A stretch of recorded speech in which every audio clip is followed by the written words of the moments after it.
Snow fell not as a gentle veil but as a measured decision, the sky judging the world below and finding it wanting. Winterfell huddled under it, stoic and stony and alive with breath that steamed at every stable door. Jon stood along the battlements and watched the white drift in quiet spirals across the godswood. The red leaves shook with every gust like hands trying to wake from a deep dream. Ghost paced beside him, pale against pale, a shadow fashioned from milk and moonlight. The wind combed Jon's hair and tugged at his furs, and for a while he let its cold fingers move through him, as if it might rearrange him into something simpler than a man. A bell tolled once from the east tower, then again in a sequence no one in the north had taught the bell to sing. The note was thin as a knife and long as a road. Jon felt it in his teeth. He looked at the bell and saw no rope moving, no arm pulling, yet it rang, and every ring set the snow to strange eddies. The guards hawked into their gloves and pretended not to have heard, as men do when the world changes and there is no prayer ready for it. "What is it?" Arya asked behind him. She had climbed the battlements noiseless as wind.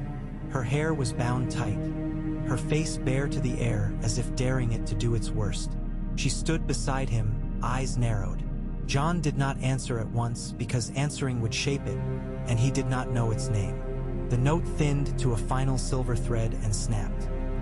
Somewhere deep beneath Winterfell, the earth answered with a pulse, slow and heavy, Doom's heartbeat. He felt the stone shift under the wall, felt the weirwood's roots take a long drink. "You feel it," Arya said. He nodded. "Is it the wall?" She did not say which wall. In their lives there had been so many. "No," Jon said. "It's older." The air gathered itself into a breath and exhaled as warmth.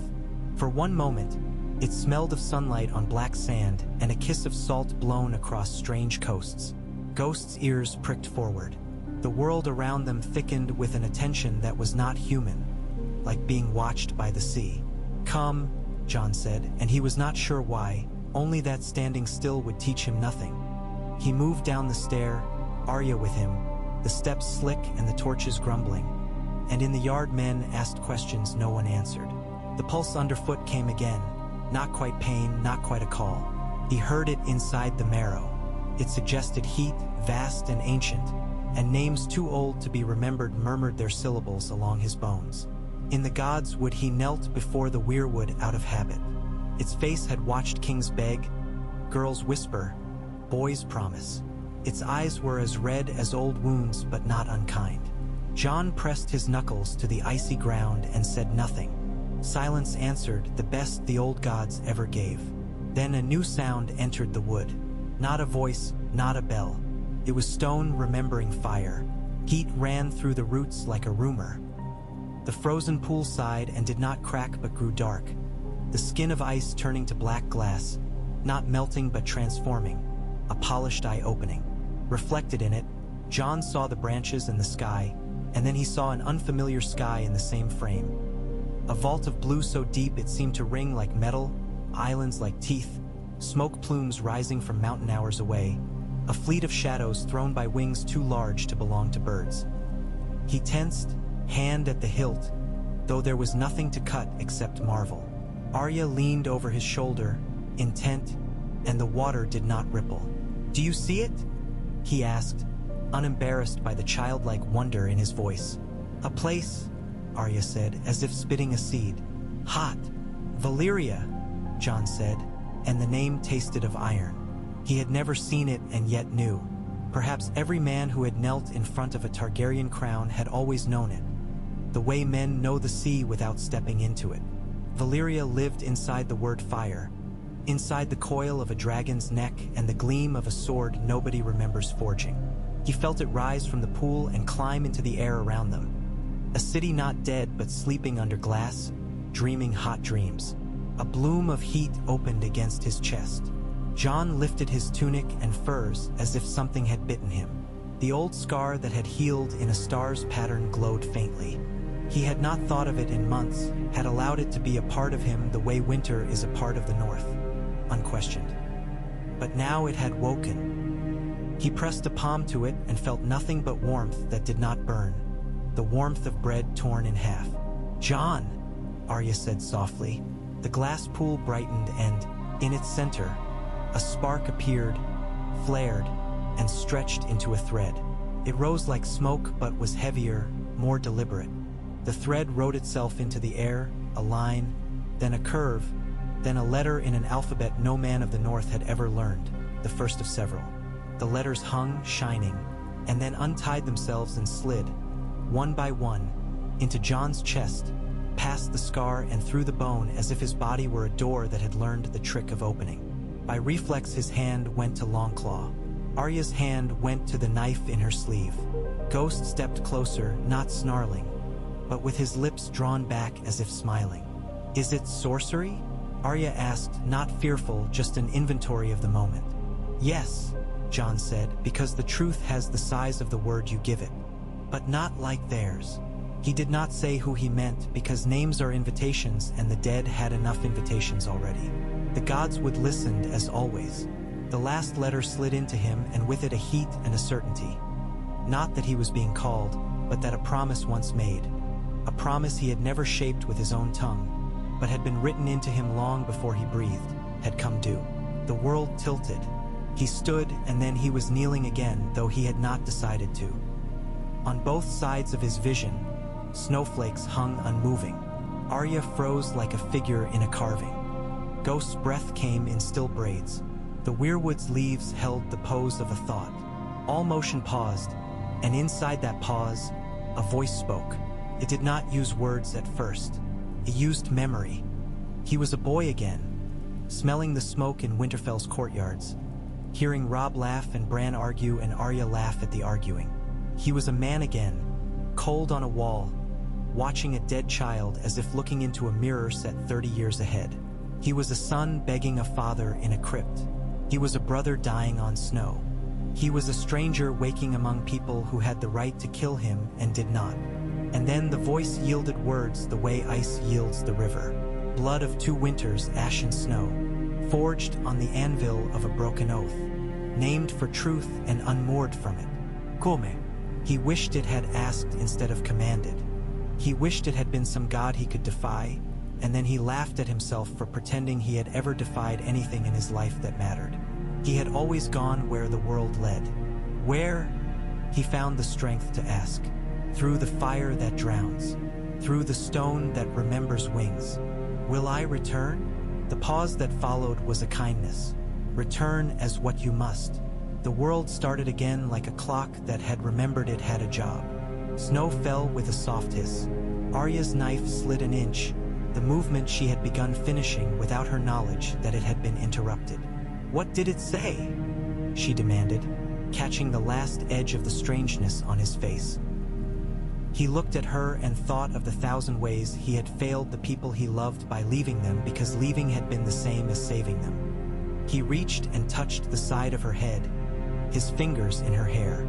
"I have to go." "Of course." She said it as if he'd said he had to eat. "Where?" "Valyria." The word warmed the inside of his mouth again. She snorted. "Take a cloak." He smiled because she was the only person who could make him laugh at the mouth of a volcano. "Tell Sansa," he began and then stopped. There were too many letters for that message and too few. "I'll tell her what matters." Arya's hand touched his wrist.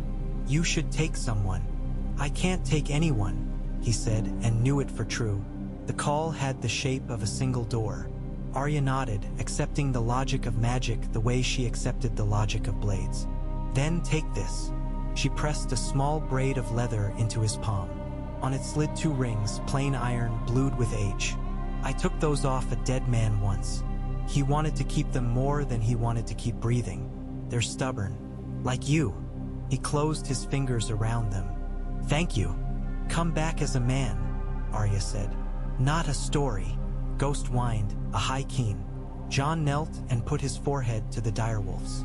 For a heartbeat he thought to command him to stay, to keep the North safe, to be the white ghost among the pines that children saw and grew better because they had seen him. But Ghost made decisions of his own. He turned and looked toward the east, and Jon understood the choice had been made for both of them. They left Winterfell by the eastern postern gate while the keep still shook off the strange bell's echo. John did not take a horse. The road he required did not love hooves. He wore leather and wool and a shirt of mail that had learned his shape long ago. Longclaw rode his hip, and the weight felt like old truth. The sky was the hard white of a scraped bone. Arya watched them to the edge of the trees, hard-eyed but not dry-eyed. And then she turned away as he knew she would, because watching journeys begin is a kind of dying. The Godswood's branches made a roof and a tunnel. In that tunnel, the air changed. It grew warmer first, then thick. The snow underfoot did not melt so much as become something else. A salt that did not taste like salt. A powder that clung to the tongue like a difficult word. Ghost went ahead and then was suddenly behind him, as if space itself had taken a breath and misplaced the wolf for a moment. John did not think, did not name. He walked. He had learned in the cold to let his feet decide before his mind frightened them into stillness. Between one stride and the next, the trees were gone. Heat licked his cheeks. He kept walking because stopping was a way to fall. The light shifted and darkened and then peeled back brighter than he had seen since the day he watched a dragon's shadow pass over the sea. He shielded his eyes. White changed to gold, gold to the furious red-brown of basalt. His boots found black stone that rang with a tone he felt in the teeth the way the bell had. Sulfur breathed up at him, a dragon's bedside. He stood on a causeway of vitrified rock. To either side spread water not white and cold but black and simmering, breathing in little bursts as if whispering jokes to itself. Beyond that, land humped up in stony ribs, and in the distance mountain spires rose, their crowns ragged as torn banners, their mouths opening and closing on fire.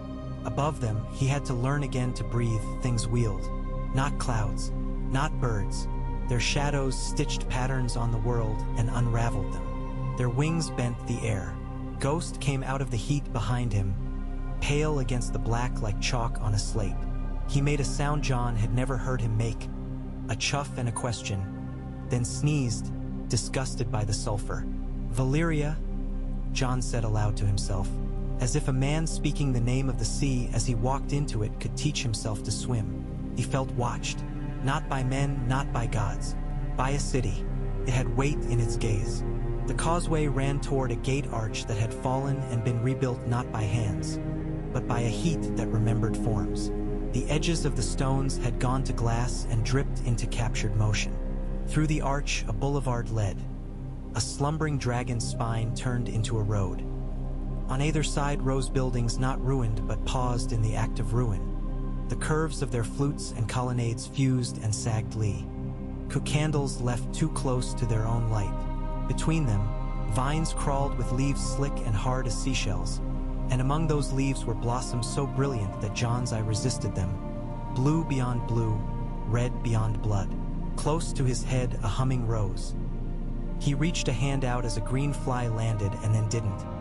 It was not a fly, but something made of chips of glass, a shard-winged thing turning on invisible gears, tasting him with light. It darted away in a scribble. Ghost tried to snap at one and thought better of it. He passed under the arch. The light thickened. Shadows here were not places where light resigned. They were places where light had never applied for the work. He smelled metal singing. He smelled something like cinnamon and lightning. He felt words gather in his throat without any speaker to give them. Blood of 2 winters. Ash and snow. "I'm here," he told the city, turned its head. He felt the attention tilt, as if a very old man in a very great bed had shifted his cheek on a pillow embroidered with dragons. The boulevard ran toward a circle of buildings like teeth around a throat. In its center rose a tower not the tallest among towers, but the one all others had been dared into being by. It was not smooth. It was as if a mountain had been convinced to become a tower and had resisted most of the way. Glass ran in veins across its sides like frozen rivers. The air around it had a tremor as if a great beast slept there and dreamed of running. He climbed steps that had sagged toward lava and had been persuaded back to their original shape by will alone. The doors were not doors. They were 2 dragons turned to face each other, their jaws yawning, their tongues forming a threshold. Their scales had been carved and then turned to glass and then to something that did not choose between glass and stone. He stepped past their tongues and into a hall that did not end because it refused the terms of ending. The ceiling arched and arched until his neck ached, and still it arched. Along the walls were rods of dark stone in which fire ran like a trapped spirit, pulsing in slow heartbeats.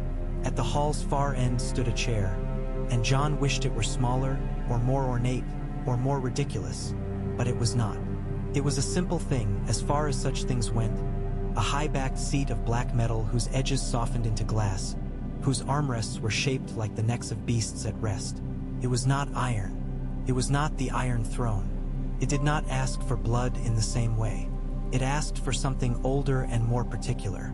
He approached it as a man approaches the grave of a mother he never knew. Ghost paced one side and then the other, unwilling to commit to either shadow. The hall sang a little, a note too deep for ears, and in the air around the chair, dust did not move as dust does, but found patterns and briefly held them, the suggestion of letters, the suggestion of names.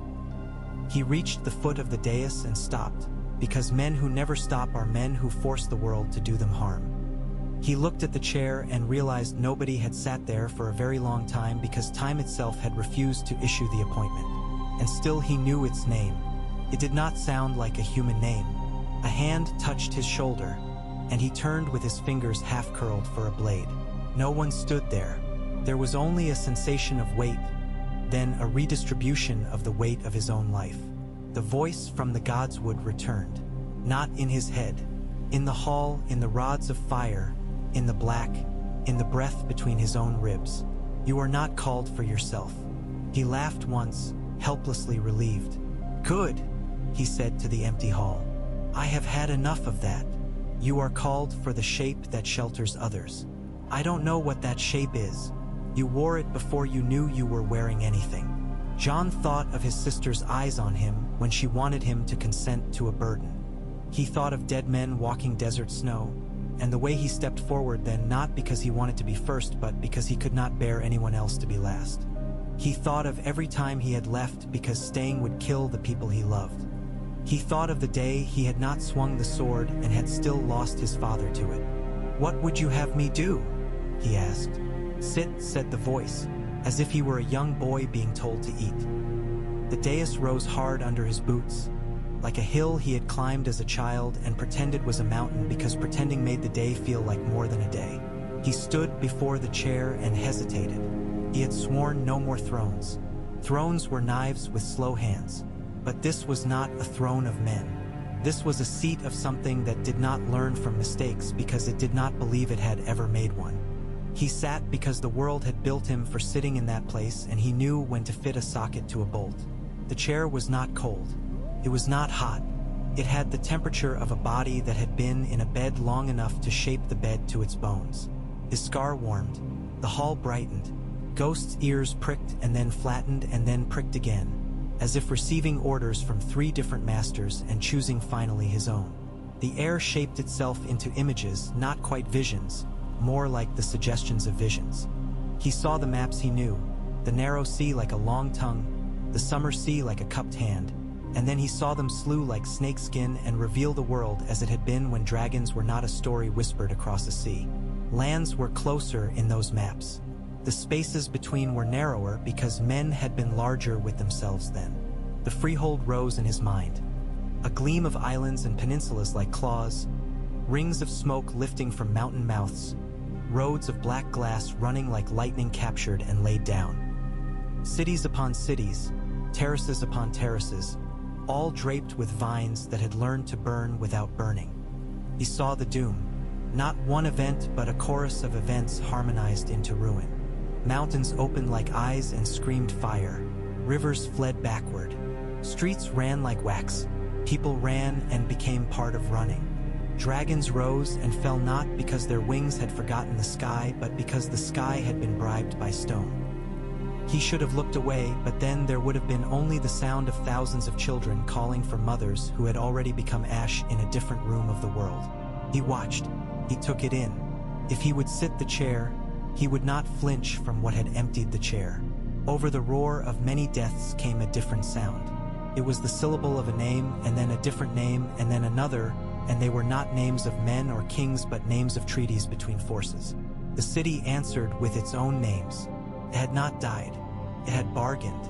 It had learned how to become a wound that binds. The doom had been a sword and a gate both. It had cut Valyria down to a memory and made the memory into a seed. In the hall, the rods of fire sped their pulses. The chair's armrests altered a little under his fingers, not changing shape, merely changing humor.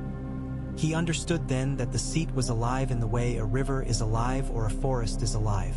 It answered to a continuity of itself more than to any king. It had waited for a particular pattern of blood and history and intention. It had selected him the way winter selects a week to fall. Not at random, not with malice, not without cause. "What do you need?" Jon whispered. "The gates," said the voice. "They will open." "Whose?" And then the vision tilted toward a future. He saw the summer sea breathing steam.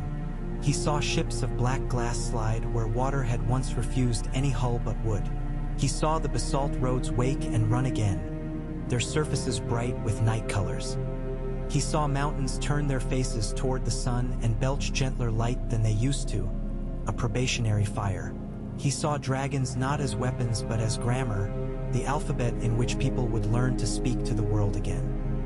He saw a council of faces he did not know yet, an ironborn with salt in his hair and regret in his eyes, a woman from ET with a streak of ash running like a signature through her black hair, a priest of R'hllor whose hands looked always like he'd washed them in soot, a fisherman from Volantis whose only robe was honesty.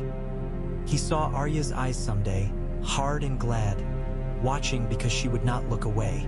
A noise beyond the hall rolled in, a heavy wind. A wing beat became architecture. Jon rose without thinking, the chair allowing it. He moved toward the threshold where the dragons tongued the air, and the air licked them back. Outside, the light was louder. A vast shape shadowed the plaza, turned, then the plaza returned to itself. The creature landed slow as dusk. Its claws kissed the black stone as if the stone were someone it had missed. It folded its wings with a care that did not match its size. Jon had seen dragons before, but never like this. There was age in this one that was not merely years. Age as an office carried. Its scales were not simply black but a spectrum of dark. Greens so deep they were almost lies, blues that remembered deeper water. Its eyes were lanterns in wells. It lowered its head and held it near the door, close enough that Jon could count the little crosshatch scratches where claws had once tried and failed to mark it. It inhaled him, not the air around him. His heat, his salt, his old cold, his thoughts. Then it exhaled not flame but recognition. A gust that smelled briefly of apples burned in a hearth and afterward lifted from the ashes and eaten anyway. He felt himself reduced and made larger in the same movement. "Do I name you?" he asked, because men ask to name, as if by a name they can hold. The dragon laughed the way the sea laughs against a dock. It did not need a sound to do it. A second shadow moved in the edges of his vision. He turned. She came as if the heat had been written for her. Her hair held the color of smoke at sunset. Her eyes had learned to change with every room they entered and were now as steady as coin. She had ridden farther than this once and died to do it and been paid badly for her service. He had known that smell of apples in a different hall once when she laughed, a laugh that had sounded like the first sip of a long winter's wine by firelight. Daenerys Targaryen stopped before him, not in a gown that begged a court to see its own reflection, but in leather and mail and a cloak that had learned to be a wing without being a wing. He did not step to embrace her. He had learned to greet the dead with care. She did not step to strike him. She had learned to greet the living with care. They stood a sword's length apart, as if in a room where a sword once decided who would be more than a story. "I thought you were gone," he said, because the size of the miracle did not absolve him of small truth. "I am," she said, voice exactly as he remembered and not at all as he remembered. The ghost of T-dark humor moved across her mouth and left. "And I am not. The city is an old creature. It bargains in parts. It kept enough of me to have this conversation." She glanced toward the dragon, a tenderness there that belonged to people who had shared a sadness rather than a bed. It kept enough of him to be more than an echo. She looked back at Jon. "It kept enough of you to call you." He said, voice exactly as he remembered and not at all as he remembered. The ghost of T-dark humor moved across her mouth and left. "And I am not. The city is an old creature. It bargains in parts. It kept enough of me to have this conversation." She glanced toward the dragon, a tenderness there that belonged to people who had shared a sadness rather than a bed. It kept enough of him to be more than an echo. She looked back at Jon. "It kept enough of you to call you." He gestured around, at roads waking like snakes from sleep. What does it want? She stepped closer. Snow had never suited her. Ash had suited her too well. This light suited her like truth. A high Dragonlord, she said, as if saying a joke and not laughing at it. Not a king of men. A steward of the forces that make kings possible or unnecessary. It wants a bridge. The world will not allow Valyria to come back as it was. It will come back as what it must be. Something that can sit beside winter and not melt. He studied her face without flinching. And you, I am not what it wants, she said, and there he saw the exact same woman he had loved. The one who could tell him the price she could not pay without pretending it was a price. I am a hunger that would always grow until the table broke. Perhaps it was wrong of me to be made, but I was made, and I was unmade, and now I am this. She spread her hand, and ash shimmered and became nothing. I killed you, he said, because it was a thing that should be laid bare whenever they spoke. The dragon lowered its head further, so close he could see the flame responsible for its heat hiding behind its tongue. Ghost stood beside him, taller in that moment because he refused to shrink. Yes, she said, you killed me, and you came here anyway. I come where I'm called, he said, and let the anger in him be soft. I am tired of it. So be tired where it matters, she answered, and the smile this time reached and broke. Her eyes gleamed. Sit that chair. Open those gates. Make roads out of lava and rivers out of glass. They will use you and they will hate you and they will write poems that undo whatever truth you make. Do it anyway. You are iron and snow. You can take their words the way a mountain takes weather. And if I refuse? You already sat down, she said simply. He looked past her to the molten lines running under the city like veins. He looked up at the mountain mouths, which did not roar but breathed like sleeping dogs. He looked at the dragon's lantern eyes. He listened to Ghost's breath. He thought of Arya's hand pressing cheap rings into his palm. He thought of Sansa reading the north like a ledger, finding where to take and to give. He thought of Bran looking at the world and seeing a pattern he had the mercy not to explain to anyone who hadn't asked the right question. He thought of men who had never ridden a dragon, who would die building bridges for dragons' shadows to cross. I will need counsel, he said, and the hall nodded, not men, but the hall itself, a ripple in the rods of fire. You'll have mine, Daenerys said, ironic and wry in the space between life and whatever this was. For a while, the city has me on long lease. Her gaze went to the ceiling, then back. And others, not all dead. There are those who still carry a piece of Valyria without knowing it. You will find them the way heat finds a crack and makes the crack an opening. Will they be Targaryen? He asked. He could not keep the wistfulness from it. He had spent so much of his life being told what his name could do that he sometimes wanted it to do something good once. Some, she said, many not. Fire listens to itself more than to blood. Blood is one of its languages, not the only one. He inclined his head. He felt like a man in a smithy watching the first bar of iron glow and knowing how long the night would be. Then let it start, he said, and because he said it, it began. The roar that rose from the mountains was not the scream of the doom. It was the sound of coal deciding it had been wood long enough. The roads flexed and darkened and then shone, slick with new memory, and across them poured people, wherefrom, he could not say in the logic of distance. Perhaps the city had always touched every city that ever built a tower. They came along the black glass like water finding the lowest mark. Smiths whose hands remembered heat. Sailors who had dreamed of dragons so vividly that their oars dipped in time with wings. Priests of gods that had never agreed with one another until this moment. Children who felt the pull of a story before anyone could scold them into a bed. They were not an army. Armies carried an intention that made them less human. This was something different. This was a crowd that had been asked to become a people. He met them as a man meets a flood when the flood is also his field.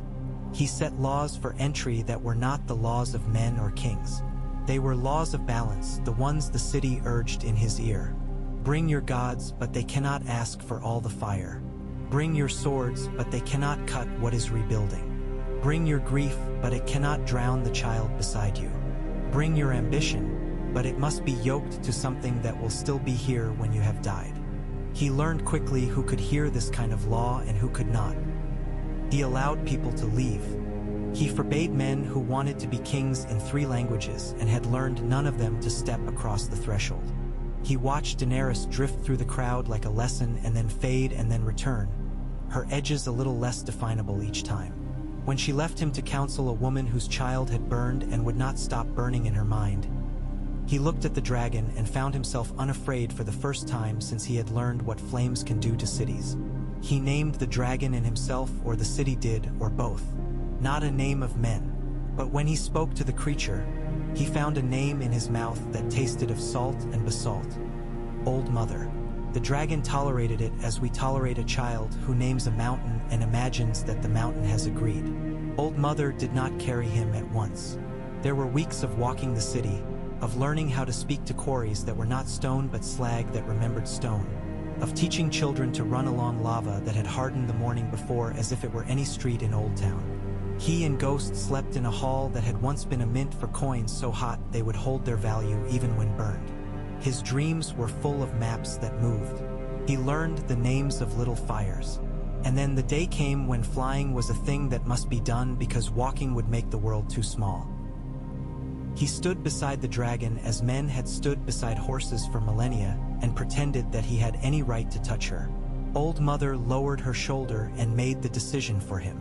You see, limbed with a care that was not fear. Carefulness is how men respect what can kill them without hating it. He settled where neck and back become one thing. The scales were not smooth but fitted like steps in a temple. He wrapped the old cheap rings Arya had given him into a thong and tied them around the base of a spine ridged like a ship's keel. He took no saddle. He took no spear. He took only breath. She rose. The air found them. The city fell away not like a dropped coin, but like a coin put back into a hand that had lost it. The heat of the world lay under them like a great dog. The ruined places of Valyria were less ruined from the height. The roads were black lightning, the mountains like great lungs. The sky was not the pale northern sheet. It was a blue that dared you to be unafraid of death. They flew first above the old bands of the freehold. He saw servants of nothing but their own stubbornness build bridges of glass over the tongues of lava, singing to the stone in voices that had learned the hymn from their grandmothers who had never once left a village. He saw the ships of Volantis hesitate at the edge of the smoking sea and then come on because profit is a blunt tool that cuts through fear. He saw them greeted not with flame but with a tax and a promise that the tax would be used to build something, not the man who collected it. He saw the smoking sea burn less and breathe more. Then he turned Old Mother north, and the dragon laughed in her chest, and the world grew smaller below them like a map unrolled across a table. The north accepted him as the sky does birds. He did not fly low over Winterfell. He flew past it like a comet, and Arya stood on the battlements and lifted a knife in salute, and he felt it at his back like a blessing. Sansa wrote him words on paper that felt like weather and sent them by Raven that had learned to love heat enough to come near it. He read her counsel and saw how winter could be a grammar as strict and generous as fire, and he learned to conjugate the two. He went to the wall and hovered above it, letting the stones remember what a shadow could do that was not death. He flew farther, out among the flows where the world had once sent him to learn cruelty, and he saw them break and mend, and thought, this is the lesson. Things that can be saved, save them. Things that must be broken, break them gently. There were wars anyway. Of course there were wars. Men came with claims in their hands the way bees come with stings in their tails. The old Valyrian families that had not quite died wanted to sit in a chair that no longer tolerated their language. Slavers tried to bend their trade into a new name and call it law, and he burned their words first and then their ships, and he made himself watch so he could remember which part of him loved the neatness of that solution and which part did not. Priests came and built altars and then set fire to the people who would not kneel, and he forbade their fires to cross certain thresholds, and when they tried he took their flames into his hands and extinguished them, and his hands blistered and he kept the blisters as laws written on skin. He made mistakes. When he did, the city answered with the kind of silence that only very old teachers can give, and that silence was worse than any voice. He would walk the roads until his feet hurt, listening to the gossip of basalt that had carried so many kings and seen them all become weights rather than wings. He learned to apologize in public, to explain the logic of his errors so that children could learn why a bad choice had been made and not make it again when the world inevitably gave them an opportunity to try. He forged, but not swords. He forged treaties between fire and water, between boats and roads, between tax and bread. He stood on a quay of black glass in a wind that smelled of citrus and ash and received ambassadors whose faces had made a study of not suffering wonder when they looked up at the wing that shadowed them. He ate with fishermen who taught him how the fish in the smoking sea had learned to live in hot brine and how their flesh, cooked in its own water, tasted of copper and old coins. He knelt with children and put his hands into the mouths of little furnaces and made them purr. He watched a girl from the stepstones teach Old Mother a trick with her wings that allowed the dragon to pivot like a dancer in midair. Afterward, John gave the girl a ring from his finger, and she refused it with shy ruthlessness and asked for a school for her island instead. He set the men to building it the next day. Daenerys came less often. When she did, she stood with him on the balcony that looked toward the largest of the mountains and spoke of power as if it were a season. Some days her eyes were like water made to reflect swords. Some days they were empty in a beautiful way, the way a field is empty in winter because it is keeping its work under snow. "You are doing it without becoming it," she said once. He did not pretend not to know what she meant. "I am trying to make a tool," he said, "not a god. The world keeps sharpening gods on the whetstone of tools," she said, amused at her own bitterness. "Be careful. Come back," he said, knowing that if she could, she might, and that perhaps it was better that she could not. "I have come as far back as I am allowed," she said, and then looked away at the mountain's mouth. "He remembers you," she added very softly, and for a heartbeat John heard not her voice but the echo of a roar in the back of the world. Not as a grievance, as a conclusion. He did not ask which he/she meant. There are some pronouns one does not poke. When she left for the last time, she did it as she did most things at the end, without ceremony. One moment she stood with him, and the next there was only heat making the air a mirage where she had been, and a faint smell of apples. He stood a long while. He did not call her name because names are for those who might turn their heads. Years arranged themselves in their new pattern. Valyria did not sit like a crown on anyone's brow. It sat like a hearth in the center of a room to which many doors led. The black roads returned not only to their old paths but to new ones, bridging rivers where no man had thought to build a bridge because the river had frightened him into respect and then into neglect. Ships of glass sailed beside ships of wood, and the sailors argued in taverns about which ship sang a better song under a moon. Markets filled with fruits grown on vines that drank warmth from soil like wine. People told jokes about how Dragonlords were always tall until one day the High Dragonlord was tired and sitting down, and they realized jokes are weather passing through, making no claim on the stones they blow against. He aged. He found white at his temple. Ghosts muzzle-grayed and did not become less proud for it. Arya came once without telling anyone and stood looking at the roads with her head cocked, as if listening to a liar and deciding to love him anyway. She stole something from the hall and told him she had done it, and he did not ask what or try to make her give it back. Sansa sent him lists and men and a certain kind of dry bread he had loved when he was a boy, and he ate it slowly because it fought his teeth in a way that made him feel honest. Bran wrote him no letters because Bran's letters were wind and broken ice. But sometimes Jon felt his gaze pass over the city like weather, and when it did, the furnaces breathed more evenly for a day or two afterward. There were nights when the old chair would not let him sleep in a bed. He would sit with the hall's fire rods counting slow beats. The city would whisper its complaints. A bridge with too much pride that needed to be humbled with salt. A judge who had learned to love the sound of his own gavel and forgot it was wood. A priest who had learned a better trick than his god. He answered each not by law but by weight, pressing here, lightening there, keeping the balance the way a man with an arm out holds a jug he is trying not to spill while walking a stair in the dark.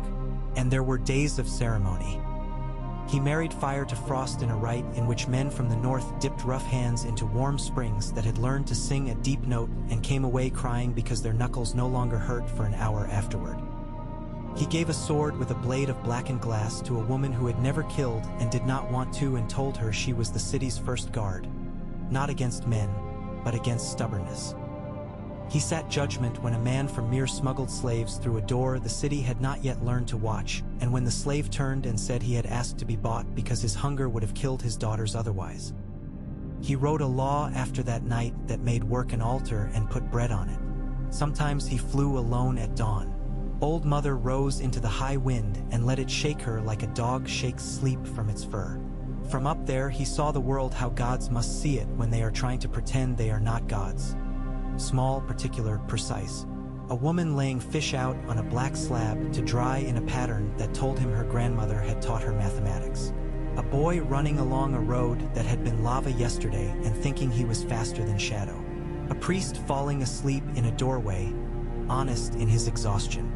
A thief giving back a bowl he had stolen because it belonged to a shrine and he had not meant to risk whatever might come from stealing from old truths. A war bigger than wars in his first years at the chair came and went with a shape like a wave breaking on an unfamiliar shore. The triarchs of Volantis changed 3 times, once in blood, once in coin, once in a song sung by the poor so loudly nobody could hear the soldiers arrive. The Iron Bank tried to bring mathematics to bear on roads that did not repay debt in the same way stone repays levers. He invited their factors to live in the city a season. They left speaking a new dialect of numbers and returned to Bravos with books that smelled of sulfur and truth. Summer Islanders taught the city how to laugh. Dothraki rode black glass and were astonished to find that their horses did not fear it if the riders did not. He held the chair and did not become it. The city held him and did not digest him. He came to understand the voice he had heard in the Godswood as less a person than a principle, an alignment of forces like wind through a canyon, a tone produced whenever the harp of the world was tuned a certain way. He listened for it even when it did not speak. Hearing nothing is a kind of hearing. He grew to love that emptiness as much as he loved the sight of a road clearing after rain. One winter morning, he woke with a weight under his breastbone like an old friend pressing a hand against his heart. He sat in the chair because that was where one sat when the city had something to say that it did not trust a man to hear while standing. Ghost lay at his feet and thumped a tail once without opening his eyes. The voice spoke for the first time in years. Return. He had known it would come. All doors open both ways if they are honest doors. He looked down at his hands. They had ceased being a boy's long ago. He had scars on the inside of his fingers where he had gripped edges that tried to cut him into a lesson for other men. He closed those hands and opened them again as if testing a hinge. "Will it fall without me?" he asked, not in fear but in inventory. "It will be as it is. You shaped it, you did not make it. Others will sit. The city is old." "Who?" "Names." The voice gave him a skein of them, some he knew, most not. He saw faces, glimpses. The girl from the stepstones now grown, her hands doing math in the air. A smith from Molestown who had learned to love the heat in his bones. A woman from Q. Arth who had once tried to steal a glass candle and had learned instead to light one. Now, the door you used waits open. It does not wait long. He went to find Old Mother and found that she already waited, head lowered in the plaza where kings once had tried to measure themselves against their own statues. He tied Arya's rings more tightly at the base of the dragon's spine. He leaned his head for a while against the creature's flank. It did not purr. It breathed, and the breath was enough. He told no one he was leaving until afterward. Telling men of a farewell is like telling a wound how deep it will be. It teaches nothing and only makes the pain more skillful. Instead, he wrote laws on paper and sent the paper to people with hands that could carry law as if it were water without spilling. He walked the road once, the one that ran to a cove where children skipped stones and believed that each skip added a year to their lives. He took nothing from the hall. He took everything he had become. He rode. Valyria lifted beneath him and then fell away into distance and then into memory and then into something that would not be memory because too many roads now led toward it. The air cooled. The light took on thinness. He felt the old world reaching for him the way a bed reaches for your body after a journey. He found himself walking. Ghost trotted ahead, lifting his paws high to put them down in slush. The godswood received him without surprise. The pool was glass again. The leaves hung in their perpetual rain of blood. The weirwood face watched. John knelt because habits are bones grown around old injuries. He laid his palm on the ice and felt, faint and far and still exact, the heartbeat of a city that had become the way he understood balance. I returned, he said, because there are promises the world does not make room for you to break and still be the man you wish to be. As what you must, the voice answered, and then it was gone like a boy's laugh running out of a room toward supper. He rose. The cold bit him like an old dog showing love. Winterfell woke around him, coughing smoke into a white morning.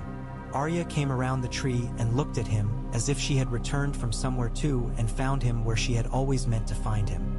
She said nothing for a long while and then, "You look like a man who can sleep." "I can," he said, and it was a better title than any other. Sansa's footsteps were a different sound, precise even here on the iron-hard snow. She stopped at a distance and took him in and did her sums and nodded as if they came out to something she could use to keep people alive. Bran did not come. He had arrived first, as he always did, and left a raven feather caught in a branch where only Jon would notice it. He plucked it and turned it over in his glove and put it back where it had been because that was where it should be. Ghost trotted to the edge of the pond and looked down into the glass and saw himself reflected and did not growl because he had learned at last not to be surprised by himself. Winter held for a long time as it does. The roads to Valyria did not close. They were not roads a man could ride with hooves and ale songs. They were roads a man rode in his intentions, and plenty of men rode them and found themselves by accident on a plaza that had once been melted and had learned to harden again. Some of those men wrote Jon letters. Some brought back breads shaped like little dragons or bits of glass that sang when you rubbed them. Some brought stories that lied in ways that told truths. Jon listened to them all. He walked Winterfell's walls and corrected a mason who had forgotten that stone has opinions about where it wants to sit. He sat at a long table and learned to enjoy being wrong when the person who corrected him did it with a dry humor that meant they loved the North more than their own speech. He held a child born with a streak of ash in her hair and did not tell the parents what it meant because it meant only that hair comes in many colors and you cannot build law on hair. On nights when the bells did not ring, he slept as men sleep who have earned it. On nights when he woke, he went to the godswood and stood, and the pool reflected a sky that had learned both winter and fire and did not lose itself to either. He would put a hand on the ice and feel, far away, a chair that held another body than his now, and a dragon turning its head toward the sea, and a girl on the stepstones explaining arithmetic to a room full of boys who stared as if she were telling them how to make gold from sand. He would smile and his breath would lift. He would stand there until the cold taught him to go back to bed. In the mornings he trained with sword and with younger men who could move faster in the first half of a fight but had never learned yet how to be there for the second half.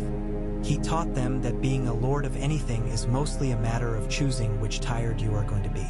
He told them once, when they crowded around a brazier rubbing hands while their cheeks stung, "The world will call you and it will call you again and again. Only answer when the call leaves others freer, not when it makes you feel large. A feeling is a light in fog. Don't steer by it." Arya clapped slowly, enjoying him being wise too much, and he threw a snowball at her and she let him hit her with it because sometimes a girl lets a man think he has one to keep him honest. Years not counted in crowns passed. Roads were kept. Children learned to write their names in ash and in frost and not to confuse the two.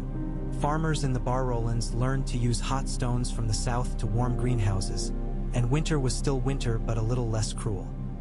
Sailors learned to read new currents in the smoking sea, and merchants learned to tell the difference between a dragon's shadow that meant death and one that meant news. Priests learned to argue in quieter voices. Gs, those who still cared for the word, learned to ask the roads before they asked their banners. When Jon died, he did not do it with drama. He went to bed older and woke not at all, and Ghost laid his head across his chest and breathed, and the breath was enough for two and then for one. He had left his laws where men could read them and his apologies where they could be found. and he had left no heirs because heirs are as much a curse as a blessing, and he had preferred to leave doors. Someone sat the chair in Valyria that morning and felt a soft weight lift from it and kissed the armrest because the world had become a little heavier for them and they needed all the good omens they could steal. Old Mother flew at dawn and circled the highest mountain once, a black circle painted against fire, and then landed and put her head down and slept a sleep in which dragons dream of boys and roads and chairs and pools of ice that learn to become glass.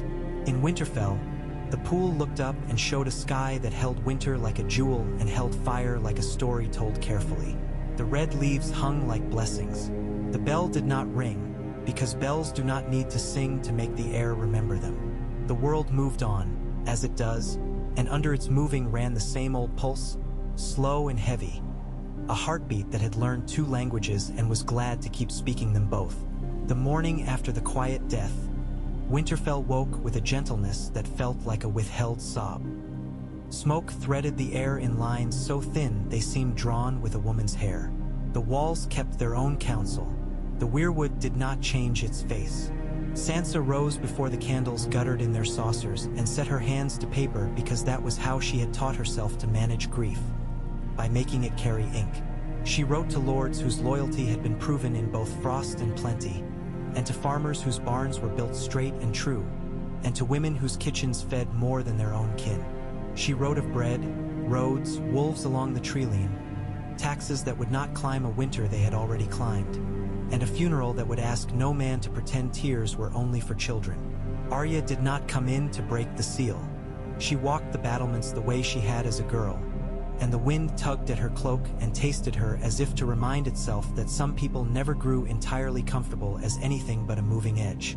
Ghost paced with her and sometimes stopped and looked toward the northeast, toward a sky that had once taken him up on a back older than mountains, and then he would shake himself as if the memory were rain he disliked. There is a way that grief changes the distances in a place. Paths grow shorter or longer not by measure but by courage. Men crossed Winterfell's yard as if walking across their own memories of him, abstracted and precise. A boy struck his practiced sword against a post and then set the sword down gentle as a baby because he remembered a hand pulling him up by the collar and telling him what tired to be. A mason ran fingers over the edge of a new-built sill and nodded to himself, having once been corrected by a lord who knew stone better than men with titles should. Arya went into the Godswood at noon and stood before the pool. The surface held a sky of white that looked as if a giant had been polishing bone with cloth. The red leaves crowding above were made of shadow and blood. She knelt and did not pray. She thought of the girl she had been, of promises kept to no God, of faces forgotten and the mercy of forgetting a face when it meant unlearning a pain that never deserved a shrine in her.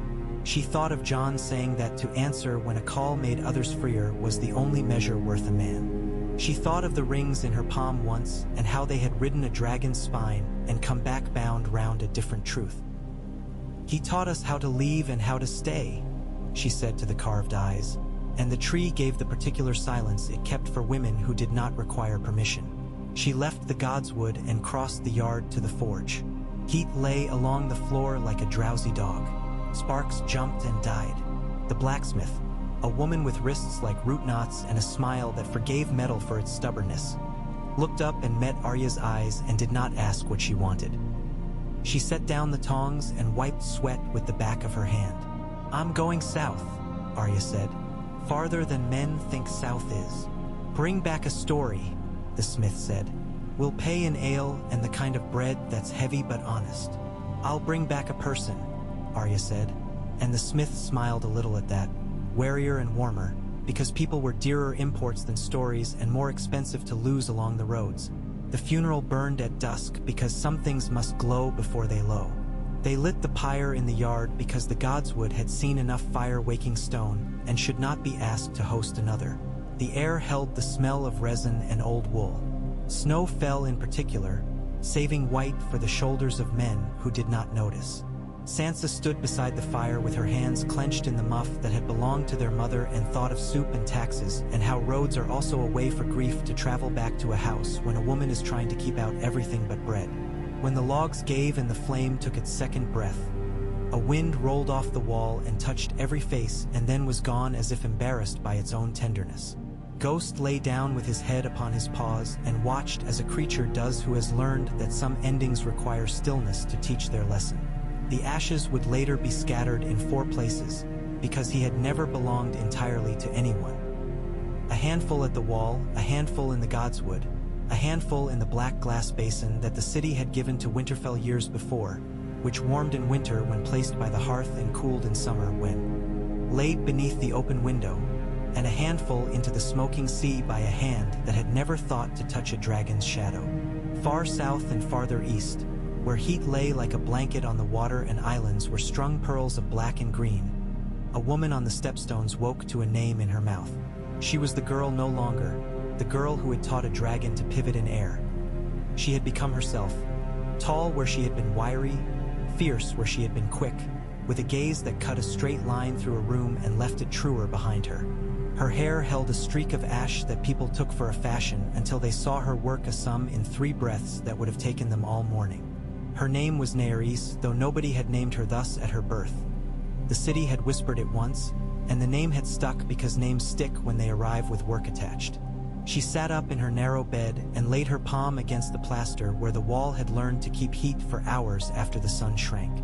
She knew without needing a messenger that the chair in the hall had shifted its weight as a sleeper shifts when he rolls to the other side. She rose and dressed and did not put on the necklace that had been sent to her from Volantis with a note and a promise, because she wore mathematics like a necklace and it had taught her to distrust jewels that could not count. Outside, the sea breathed old myths in a new meter. Boats bobbed in the harbor like second thoughts. The school she had demanded on the day she learned the dragon's pivot, asking for a building instead of a ring, stood in a line of white plastered houses with blue doors, their stoops warm from the night. The first hour's bell called, and a string of children ran laughing to their benches and sat with the slapping carelessness of bodies still befriended by their knees. On the wall behind her desk hung a map of the free cities and the smoking sea and the coastline of Westeros and all the little islands between, drawn by 12 hands and then corrected by 20 more because truth is a crowd if it is honest. She taught the morning lesson anyway because the dead would be honored by work done well. She had them add hot numbers to cold numbers, tax on road, bread on hearth, months heavy with rain upon months light with it, until the sums turned into stories, and the stories turned back into laws. When a boss, a boy who had learned to stare his shame in the face until it bowed its head, put his slate aside and whispered that the High Dragonlord had died, she nodded as if he had told her the weather, and then she wrote the shape of a grief on the board and made them all learn it as a word. By noon the ship stood ready with a cargo of paper and iron hinges and men who hated slavers as a kind of weather but had never yet learned how to make the weather change its mind. Naerys boarded without saying farewell to the door of her house because doors do not need farewells. They need to be well hung and firm against wind. The captain, a woman with a scar across one cheek that had taught her where to keep her temper, nodded and touched her forehead in the salute of the schools, a gesture that had traveled farther than coin in the last 5 years. North first? The captain asked. Valyria, Naerys said, meaning not the island itself but the far black roads that ran from it like rivers of cooled night. The captain grunted and gave orders. The sail climbed as if eager. The ship stepped into the lane where the sea ran hot and then cooled and then hot again, not in lines but in shapes, and Naerys stood with her hands on the rail and felt the memory of a dragon's wing pass through her bones as a kind of calculation performed by the body. The city knew she was coming long before the prow kissed the glass quay. There are places that learn to anticipate those who have become necessary to them. Men on the dock whose beards held threads of ash and salt, and who had learned to wash their hands after working in furnaces because coal leaves its language on bread, watched the ship ease alongside and nodded as if a column had returned to a building it once held aloft. Naerys walked the black stone, and under her feet the road hummed. Just a little, as if a harp string plucked by a child behind a closed door. She went straight to the hall. The 2 dragons at the threshold gleamed with a dullness that comes when glass remembers that it was stone once and would not mind being so again for an afternoon. Inside, the rods of fire pulsed with a modest heart. The chair did not look larger. Perhaps nothing changes its mass. Perhaps grief throws our eyes out of measure. A man sat it. He was not old, but he had begun to see how a day weighs more than a night in the scales of work. His hands were scarred in the places where ropes bite and iron snubs. He had the pale hair of a mother from a cold island and the brown eyes of a father who had mended nets instead of fences. His name was Corn Salt because in the Stepstones names grow practical, and he wore it as if it kept a knife from slipping in his palm. He rose when she approached and bowed not as a courtier bows, but as a man does when he has been taught to lower his gaze to show he isn't ashamed to honor what is honorable. "You come for account," Corin said. His voice had the measured plainness of a ledger. "I come because the door called and because numbers hate an empty sum," Naeris said. He smiled a little at that. He liked anyone who made a mathematics of duty. "I have sat one night," he said.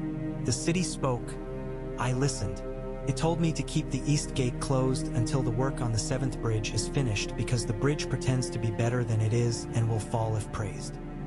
It told me to lower the tax on pepper and raise the one on saffron because one grows more honest than the other these days.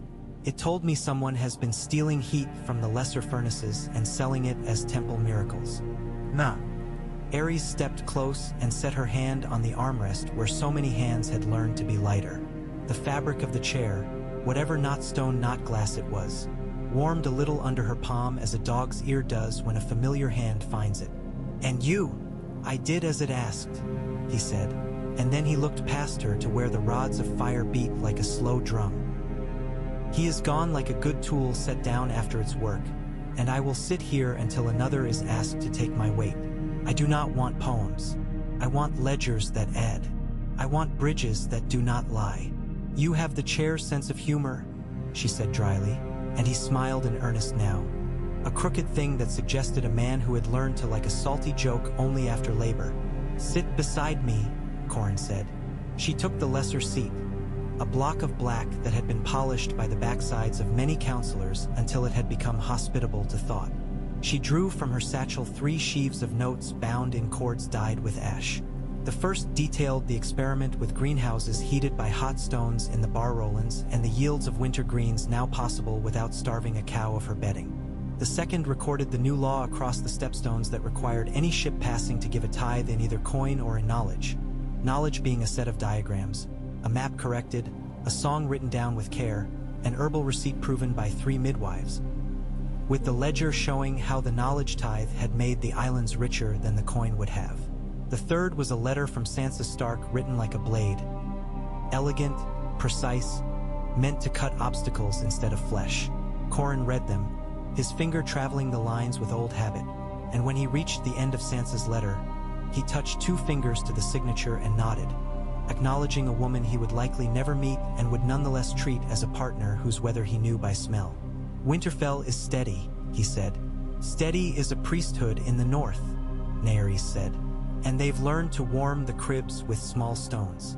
Babies born in winter aren't losing fingers to frostbitten gods anymore." A child ran into the hall then because cities that become human must allow children to be insolent to architecture. She tripped at the change in light where the door's shadow cut the floor and caught herself with the easy apology of knees that still find forgiveness quick. Her hair was a storm of brown and one streak of white like a gull's wing caught in a wave. She held a glass bowl in both hands, and in it a fish swam, if it was a fish. Its body held a sheen like molten copper, and its tail flicked more like a flame than a fin. "Master," the child said, forgetting titles because titles get lost easily in mouths that have recent teeth. The little hearth swallowed all the bread again. Corin's mouth made a shape between smile and O. "Did you feed it with stones first like we taught?" She looked down, abashed. "Only a little. Then let's go teach it manners again," Corin said, and he rose and held out a hand. And the child took it not with awe for a lord but with trust for a man who understood the temper of small fires. Naeris stood too, curious. Sometimes the way a city behaves at the edges tells you more than the way it acts in the center hall. In the courtyard behind the hall, among the coils of half-cooled black that would be roads by noon tomorrow, sat a hearth no larger than a barrel, built for experiments and for teaching children to respect heat the way they respect their mothers. It glowed a sullen cherry. On its lip lay 3 pieces of bread, blackened to a degree that would earn a curse in any kitchen. The child set the bowl down and the fish, if fish, watched with a patient unblinking. Corin crouched and knocked the hearth with his knuckles. Greedy, he chided it. And the glow dimmed a fraction because machines raised among men often learn shame. Bread first after stones, he said. Never bread first. He handed the child 2 cigar-sized rods of rock, veined with darker seams. Put those in, then wait until it hums. Then bread. She did it, watching the glow, kneeling so close that her eyelashes reflected the red. The hearth hummed when the rods settled. She fed it new bread in icy carefulness. When the heat took them, it did it with a tenderness that felt like a proud uncle's hand on a boy's shoulder. The bread came out blistered and glossy instead of burnt. She tore one piece in half and tasted and made the face of a little goddess experiencing worship. She passed the other half solemnly to the fish. Naeris crouched and held a palm to the air above the hearth, learned its pulse, and made a note in her mind about teaching windows to breathe in step with such devices in close rooms. She looked at Corin. There are murmurs, she said, lower. Let them murmur, he said. Names travel in rumor faster than law on paper. It is well. I am nobody's lord, and that will keep my spine straight. She accepted that, humility as spine. Not those murmurs, others, of a sickness in molten stone. A kind of tremble when you pour, and the glass will not take a shape. They call it the shiver in the furnaces near the third mountain. I have the sums. The yield dropped 11 parts in 100 this month. Corin's jaw worked once. Tell me everything you know. She did. The testimonies of 5 furnace masters, the temperature logs from a kiln that had never lied, the observations of a boy who swept the floor and could read the way ash settled on mornings after strange work. She pulled from her satchel a thin rod wrapped in cloth and unrolled it, a length of cooled glass drawn from one of the bad pores. It looked right at a glance and wrong at a second. A hairline tremor running its length, like a vein of fear in an otherwise calm face. Corin took it and bent it just enough to feel where the tremor wanted to break. It did not. It only sang. He handed it to the child, and she rested to her ear and frowned at the sound. We'll need the mountain, Corin said, half to himself. Not the furnaces. The mouth. Naeris nodded once, not surprised. If the disease is in the source, patching pipes will only teach it to hide. Corin told one of the hall guards, a woman from Lys who wore her hair shaved to show a skull scar that had given her a habit of smiling, for the names of the men they would need. Men who knew how rope feels in a storm. Men who would lower themselves into the throats of gods without setting a prayer between their teeth out of respect for the rock's religion. A priest so cautious he made caution look brave.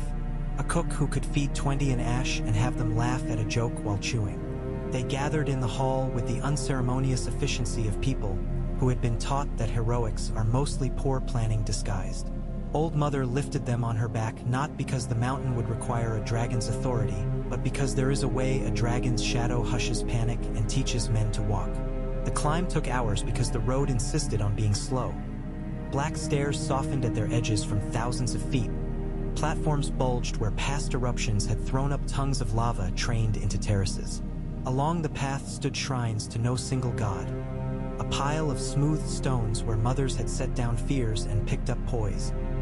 A rusted sword riveted to a molten boulder where an ironborn had asked the mountain to cut something other than men. Several little hearths like the one in the yard where children had brought bread to watch fire learn table manners. The mouth glowed when they arrived, breathing the slow growl of a creature dreaming deliciously dark dreams. The air tasted like coins. Heat pressed in as an argument that did not need to be made twice. The priest murmured to his god and then fell silent because the mountain had a god already and it was the mountain. Corin crouched at the lip where stone turned to heat and listened in a way that had nothing to do with ears. Naeris lay belly down and let the breath lift a loose strand of her hair and counted exact seconds between pulses. Then the slight drift that made her add a half syllable to the count. She frowned. It stumbles, she said. Corin grunted agreement. Not like the vulture year pores, he said, remembering old logs. Different, as if wind were in it. But there should be no wind here. Naeris lifted her head and looked not down but behind and above, and then farther, turning a slow circle. Her eyes squinted almost shut as if to see the way a blind woman sees the sun by warmth on her lids. The child with the gull-wing streak copied her for the pleasure of behaving like Naeris and gasped when she felt something in her scalp that had been trying to get her attention. "There," Naeris said, pointing. Not at the mouth, not at the sky, but at a seam in the stone to the west where the black had cracked.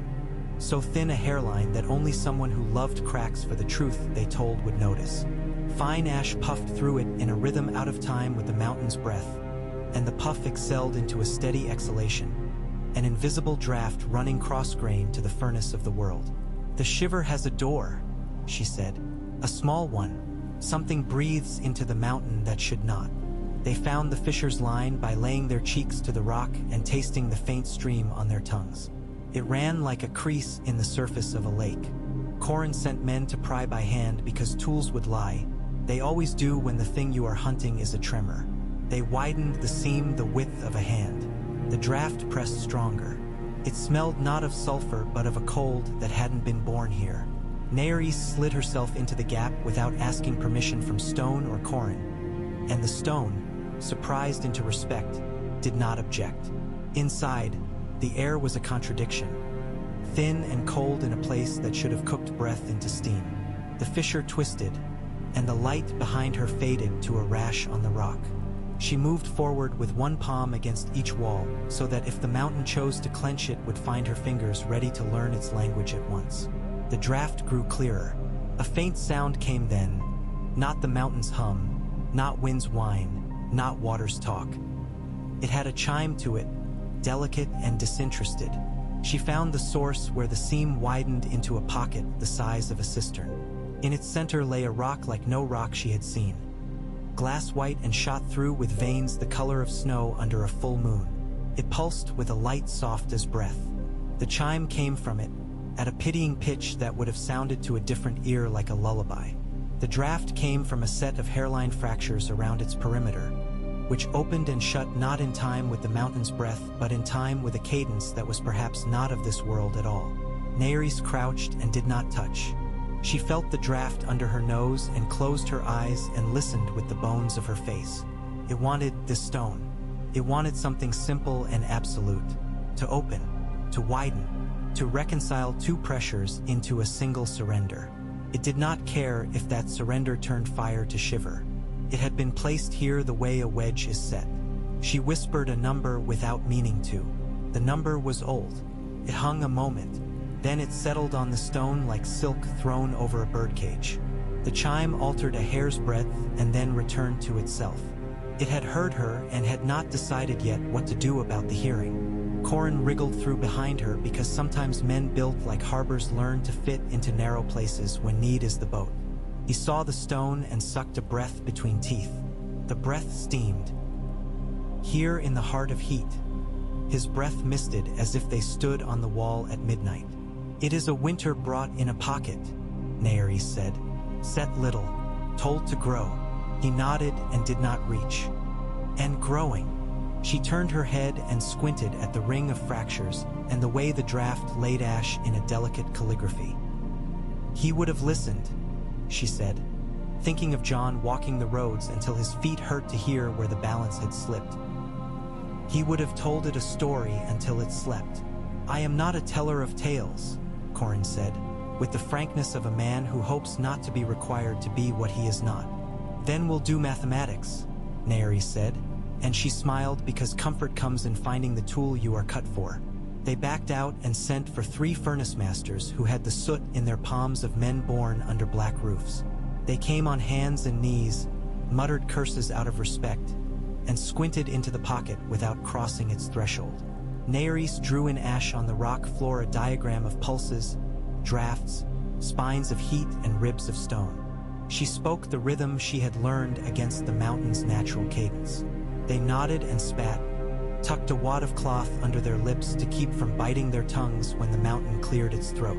"Cold," one said needlessly. "Not simple cold," Naeris said. "Organized, like the cold of a high wind that has learned a song." "Whose?" the priest whispered, unable to help himself. Naeris set a hand on the rock and shook her head. "Not some gods. A device. or a design carried by a rock shaped somewhere far where men can read winter like a ledger. Corin made a sound like a man finding a thorn embedded years ago. North, he said. No, Naeris said immediately. Do not blame a place, blame a mind, or thank them. It depends on what it intends in a different context. Here, it opens a door that should not open. If this grows, the mountain will take a new breath. Wind into fire. The glass won't settle. The roads will sing and then split. The heart of the city will stutter and learn a new time of day we cannot survive. Corin scratched his jaw where ash had tattooed itself into the pores long ago. We can move it. We can, she said. But there's risk. It has been taught to make any opening larger. If we pry at its cage, it will make the hole we pry with bigger. If we hit it, it will splinter into a dozen little winters and will be dancing on a cold we cannot sweep. Talk to it, the priest said, not in piety but in desperation. Naeris listened longer, pressing her palm, then her cheek, then her forehead against the near wall to feel the pulse through different bones. She whispered numbers at the stone like a mother singing her baby to sleep in arithmetic. The chime altered again, less indifference now, more noticing. She tried a sequence John had once drawn on a platter with bread crusts during a night of planning where math and mercy had braided into a law forbidding a man to sell his own time for less than a loaf would cost his child. The stone dimmed a fraction, offended perhaps at the warmth tucked inside the one series that mattered to it. If we teach it a new rhythm it might follow, she said.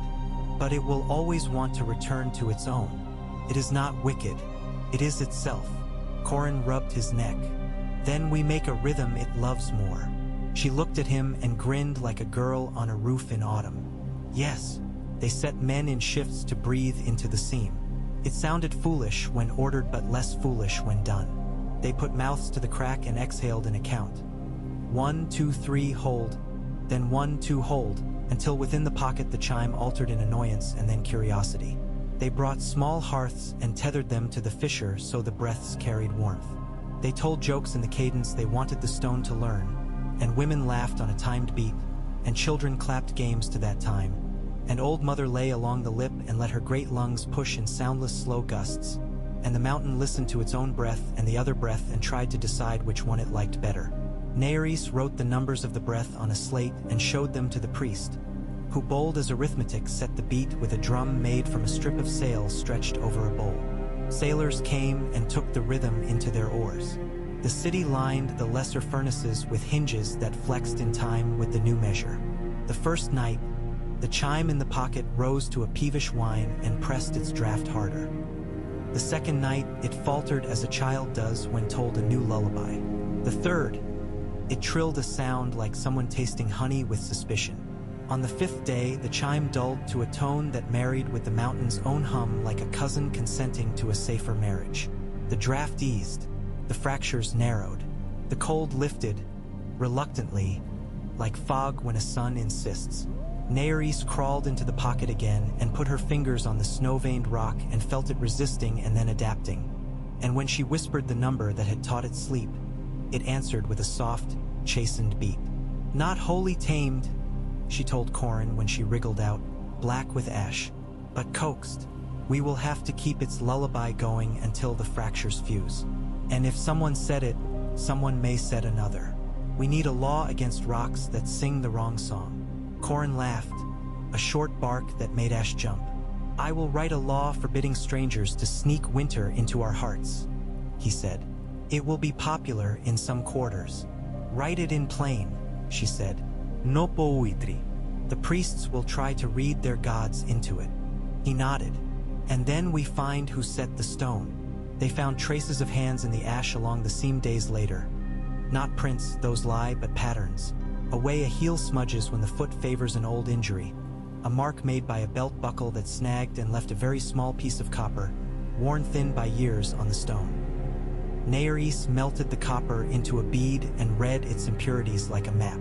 Corin took the belt buckle up to his room and set it on his table and told it a story about how men carry hame on their hips and pride across their shoulders and asked it to consider moving house. It did not answer because it was a buckle, But the next morning a man from Karth came to the hall asking for mercy with the same shame on his face as the belt had worn on the copper. He was named Karizid in his city, which there meant the last hope of a house too fond of long rugs. He had the look of men who write laws without building anything. He gave his confession not as a penance but as a calculation, the cost of keeping his tongue attached to his thought. He had been paid by 3 men in 3 different tongues to set into stone a device made in a northern monastery where winter had been coaxed into little boxes to keep milk good through summer. He had thought it a clever repurpose and a kindness for a mountain that ran hot. Nereis did not strike him because mathematics holds her temper. Corin did not order his head off, because heads are expensive to replace and teach nothing when displayed on spikes where the crows already know they should not roost.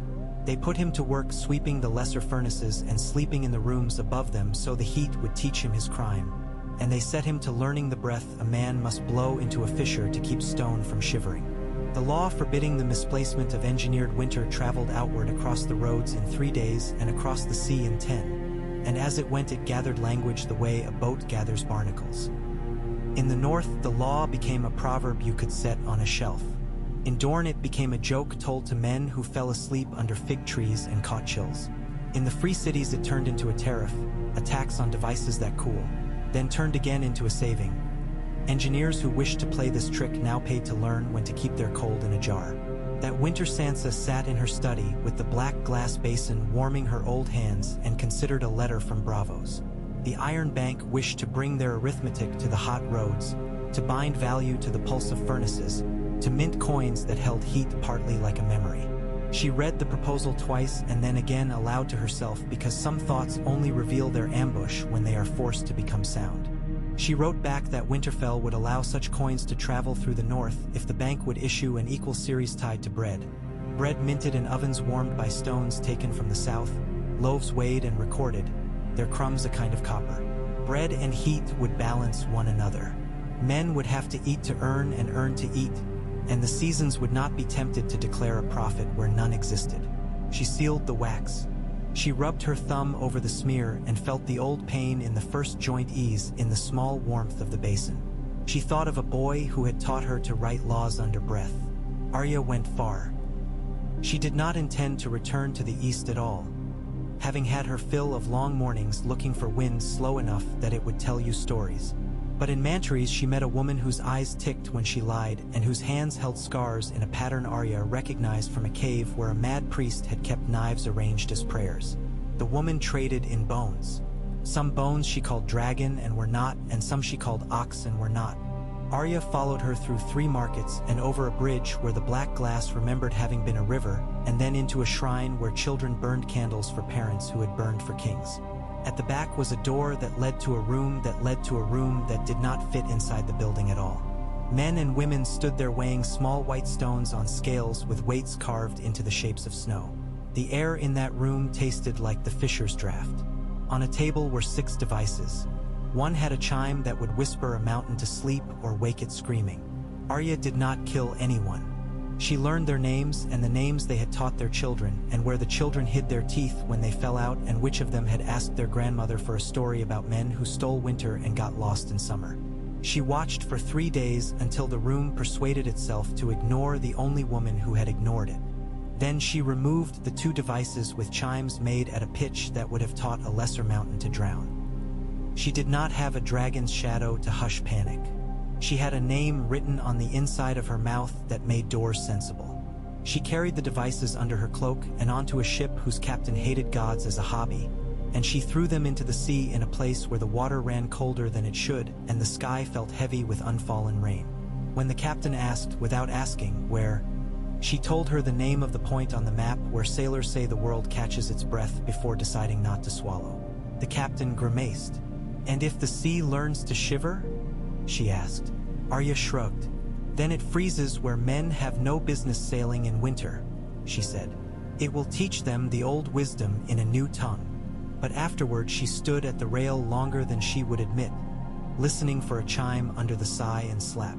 On the 4th morning out, a wind came that carried a smell like burned apples.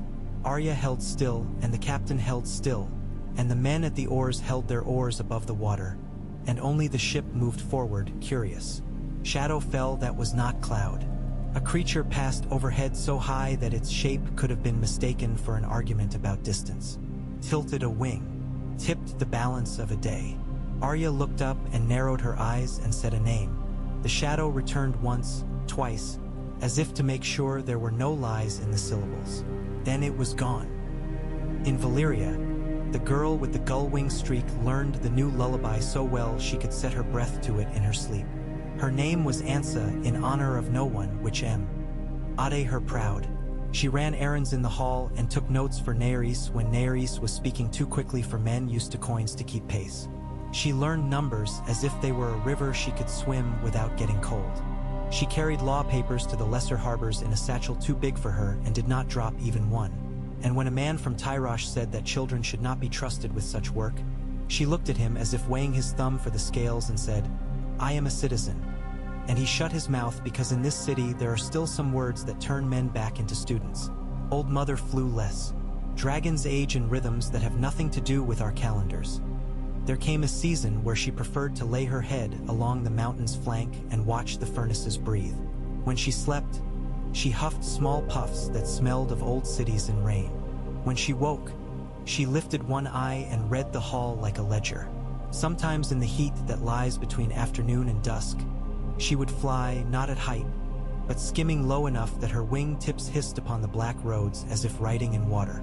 Children screamed with joy and then felt shame and then screamed again louder because this city had taught them that delight does not require apology. Corin had a son and did not make him a promise. He taught him ropes and accounting and the taste of iron in water and how to take ash out of a loaf by cutting it with a certain thin knife. He told him during a walk around the outer ring of the smallest mountain, "I will not ask you to sit that chair. If the city asks you, it will be because you sit already on the edge of a law made of breath."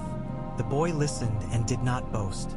Later he would go to the stepstones and marry a woman who built windmills with cups shaped like open palms. And together they would teach the islands to grind grain with a wind that had learned a kinder song after Nerys changed the mountains. Sansa's hair went white the way snow takes a roof. Slowly, then all at once, and then obvious to everyone except the person living under it.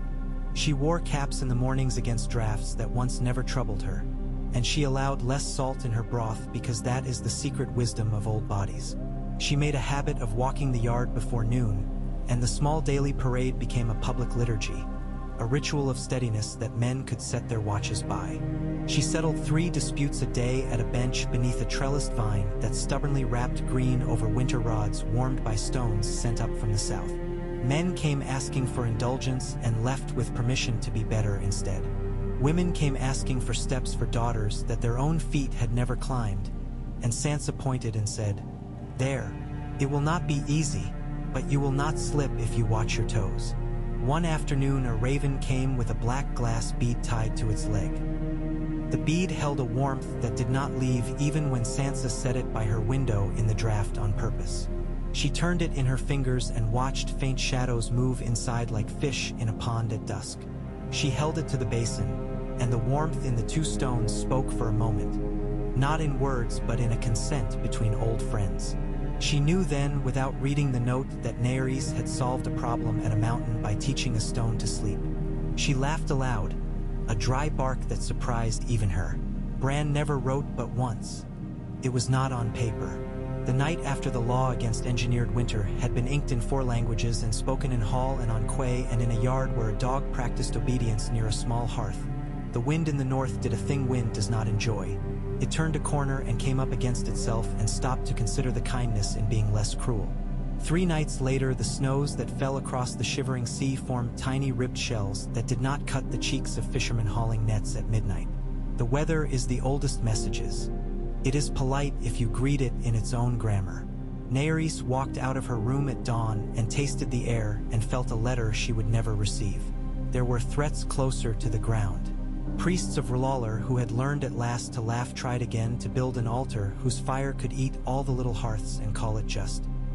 Corin went to the temple and sat upon the steps and told them a story about bread being a better god than flame because bread can sit on a table and not demand a man bow to it, and a fire put into a man's house is a guest who will thank you if you set a hood. One priest, born too handsome for his own humility, argued bright and loud, and afterward the congregation walked home less impressed with the brightness of Loud. Slavers came disguised as charity, with ships that bore banners painted with children's faces and the legend of rescue written in 3 scripts. They took boys from the coast with letters promising teaching and work and equal shares, but the ledgers did not add.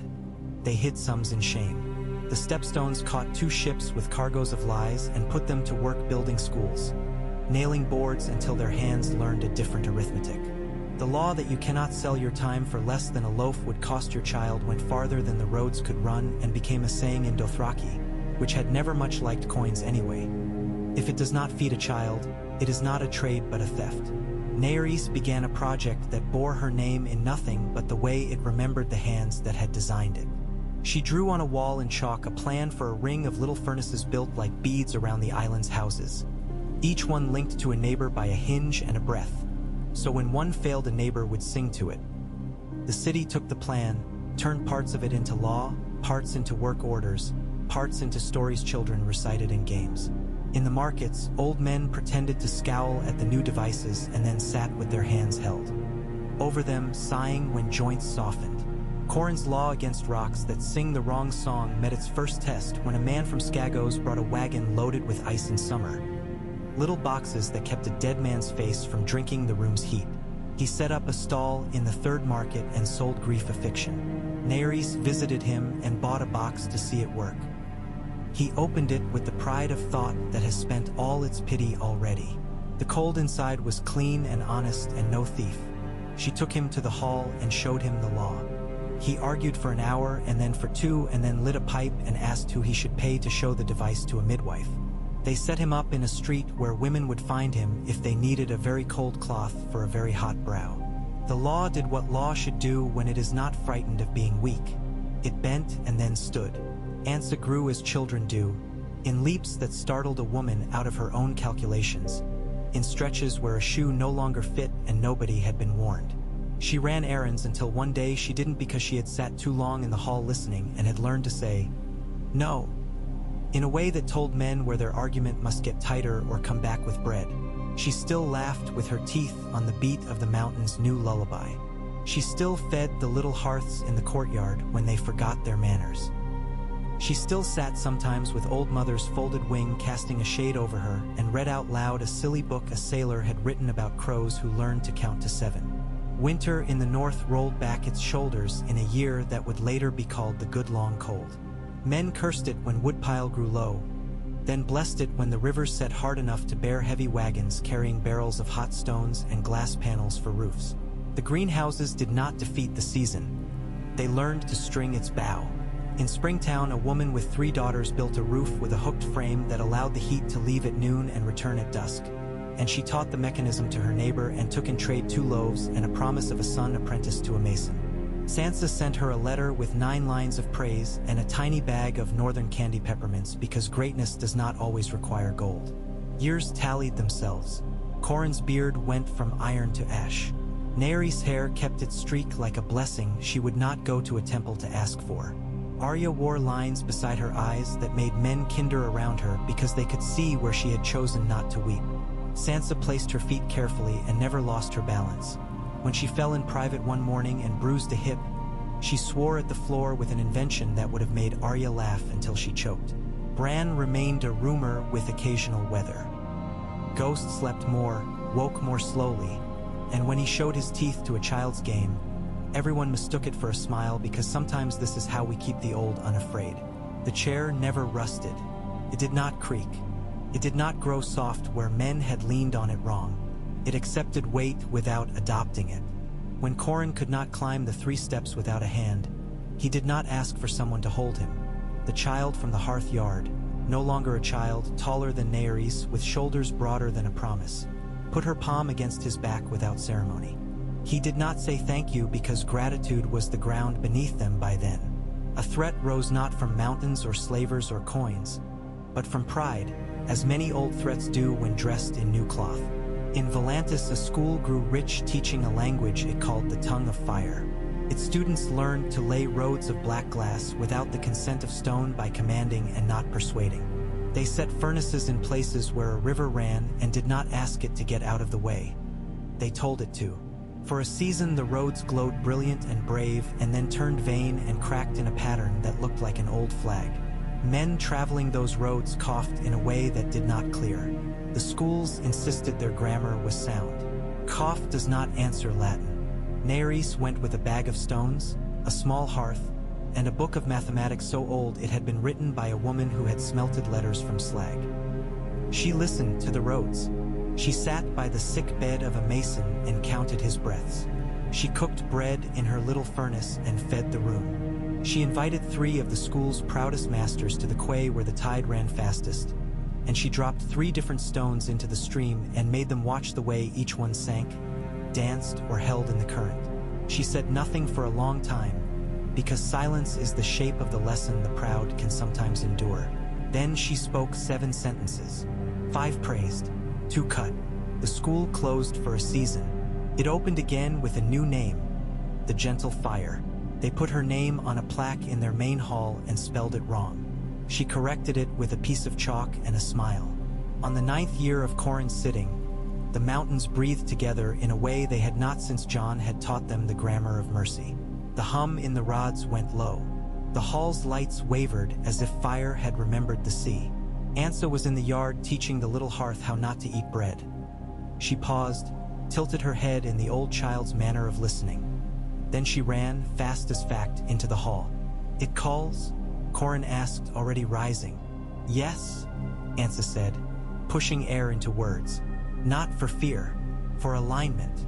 Nerys arrived at the same breath, hair loose, ash unashamed on her arms. "The 3rd mountain and the 7th are equalizing," she said. "We planned for this. The valves need opening in a pattern we taught them, but they want hands anyway. It will be beautiful if we do not make it rude." Corin stepped down from the chair. He did not put on a cloak or any ring. He took the black staff men had come to associate with him, not as a symbol but as a tool, metal grommets at each end, a hook buried inside to pull a door that did not want to concede.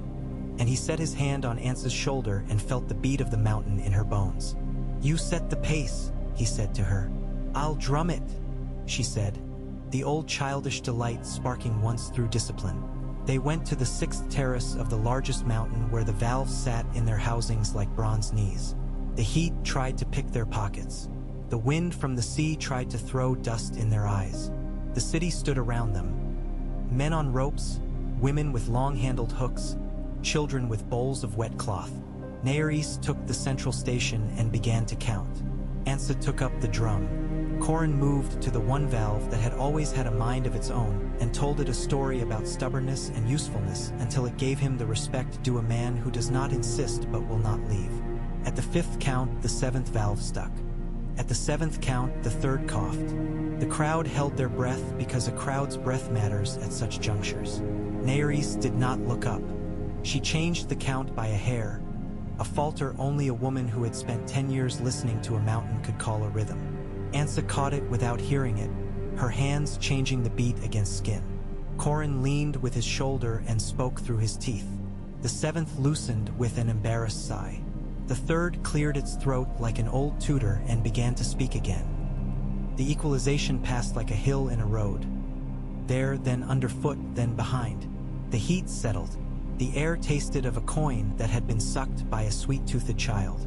People laughed too loud and then threw their heads back as if they had caught themselves blue in the face. Ansa sat down suddenly and cried very hard without a sound. Nerys knelt and put her forehead to Ansa's, and Corin stood with his staff planted and looked at the sky and did not cry, because men who have learned to hold a city's breath sometimes do not have enough of their own to spare for tears. 3 months later, Corin did not wake. He died as quietly as a man closes a book to go help in the kitchen. Ansa found him in the morning and stood for a long time with one hand on his shoulder and one hand on the chair as if redistributing weight between 2 friends. She did not call for anyone. She carried him herself. He was not much heavier in death than in sleep. Down the 3 steps and into the courtyard. Old Mother lifted her head and looked once and then set it down again. Nerys arrived already knowing because the rods in the hall's walls had changed their beat by an old grief's width. They burned him at dusk with bread placed on the lip of a small hearth beside the pyre, and the flames did not consume the bread because they had learned table manners at last. Men came from the islands, their fingers stained with tar and arithmetic both. A priest spoke one sentence that did not embarrass anybody. Ansa stood with ash white as a gull's wing in her hair and did not ask for the chair. The chair had its own appetite. It would ask. The city asked the next morning because cities do not let grief become laziness. It asked Ansa. She said no because someone must. It asked again, not by voice, by weight. And she put her palm to the chair and felt it ask in the old way that never commanded. She sat without solemnity, like a girl squatting to count shells, and found the rhythm at once, not because she had been taught where to put her feet, but because she had slept for years with a drum beside her bed. She kept Corrin's laws because the city loved them. She wrote new ones because cities keep growing like children do. She placed a tax on pride disguised as charity and set the revenue into a fund that bought books for schools on the islands where wind grinders turned in the new way. She forbade the use of too many mirrors in a house because fire has a temper around vanities, and because she disliked rooms that asked people to look at themselves more often than they looked out windows. She declared heat and bread and breath the second saints of the city, the first being balance, which has no altars because altars offend it. She asked Naeris to tell her when the mountain lied. Naeris told her with numbers, which never lie if they are loved. Arya returned twice more, each visit as brief as a sparrow's rest on a roof. The second time she brought a boy with eyes like river glass and hands that shook when given bread because they had learned too early to expect it to be a trick. She left him in Naeris' kitchen and told her, "He will likely set fire to whatever room holds him too long." Naeris nodded, as if Arya had told her where to set another window. The boy learned the lullaby quicker than Ansa had as a child. He drew graphs in soot with a finger without knowing the word graph and asked if the mountain ever got bored. Naeris told him no and yes, and that it would not help him to know, and he nodded and went to stand under Old Mother's folded wing and promise her that he would not steal a scale again because the last time he had tried he had burned his thumbs and been too proud to cry. When Sansa died, the ravens made a sound few people ever hear, a contented quiet. There were no crows on the wall because the mice had learned to hide, and because the men who watched that part of Winterfell were sober and uninteresting to them. They buried her not with kings, but with the women who had held the household in their spines during bad winters. Arya was there and did not weep. She placed a small black stone warmed in her pocket on Sansa's palm before they covered her with the earth that remembers everything and gossips to roots. In Valyria, Ansa stepped out into the courtyard at dusk and turned her head because she had learned to hear the deaths of far-off lords who mattered to Rhodes.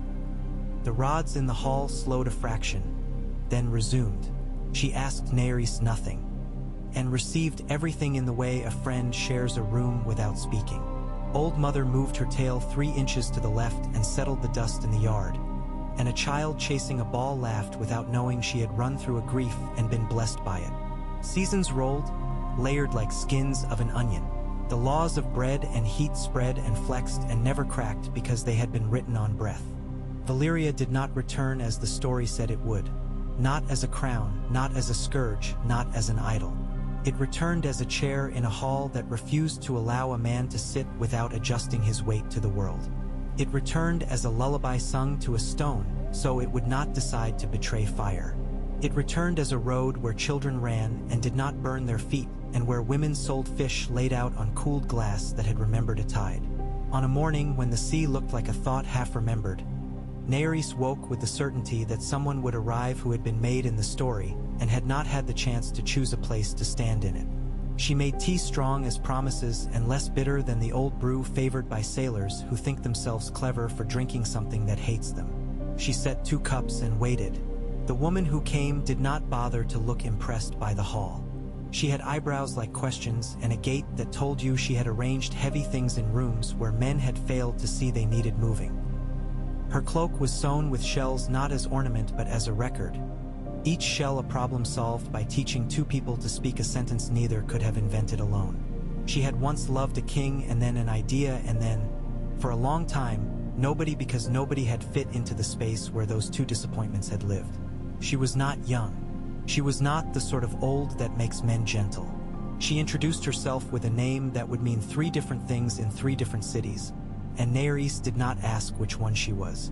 "You have a breathing city," the woman said, "and a dragon sleeping like conscience in the yard, and a chair that misers praise," Naeris said. "Which part do you want?"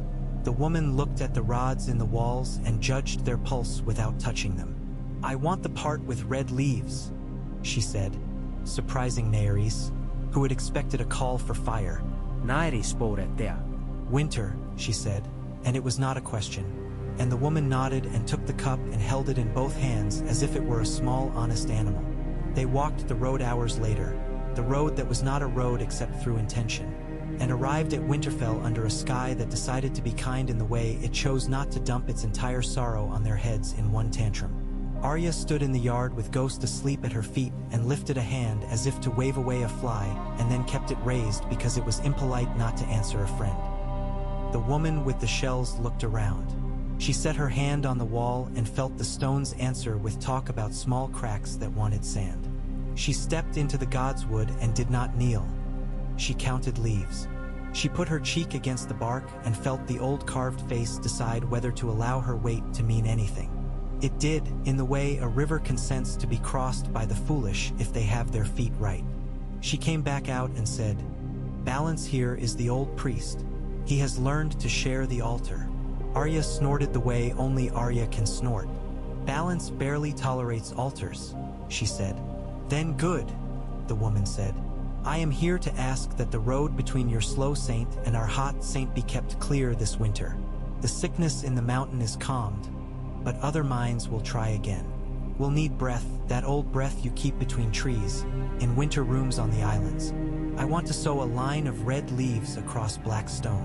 So was a word that made Sansa's ghost sit up wherever ghosts sit and nod approval. Arya nodded once.